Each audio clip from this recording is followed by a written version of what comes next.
Primary education से लेकर higher studies तक भारी फेरबदल किए गए हैं। क्या क्या बदला और इसका असर कैसे देश के बच्चों से लेकर बड़ों तक की पढ़ाई पर पड़ेगा, आपको समझना चाहिए। देश के करोड़ों परिवार में अगर किसी बात की सबसे ज्यादा चर्चा होती है तो वो है बच्चों के भविष्य की। और भविष्य अमूमन तय करने का रास्ता स्कूल और कॉलेज से होकर जाता है। मोदी सरकार ने 3 दशकों बाद आखिरकार देश की शिक्षा नीति बदल दी है।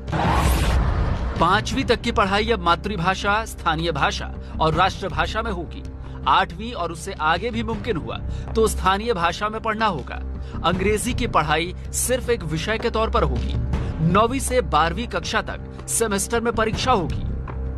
नई शिक्षा नीति के तहत कोशिश ये है कि बोर्ड परीक्षा को ज्ञान आधारित बनाया गया है, जिससे रटकर याद करने की आदतों को कम किया जा सके।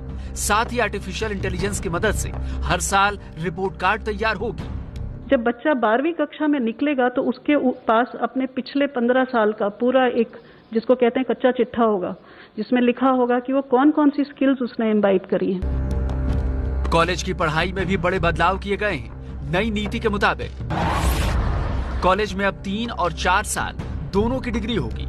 1 साल पर सर्टिफिकेट दिया जाएगा, 2 साल पर डिप्लोमा दिया जाएगा और 3 साल पर डिग्री दी जाएगी। पीएम मोदी ने नई शिक्षा नीति की तारीफ करते हुए कहा है कि शिक्षा के क्षेत्र में एक लंबे वक्त से बहुप्रतीक्षित सुधार था, जो आने वाले वक्त में लाखों लोगों का जीवन बदल देगा।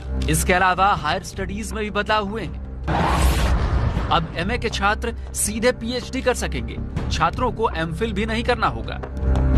यही नहीं, अब प्राइवेट और सरकारी यूनिवर्सिटी के नियमों को एक कर दिया गया है, जिससे प्राइवेट यूनिवर्सिटीज की मनमानी पर लगाम लगेगी।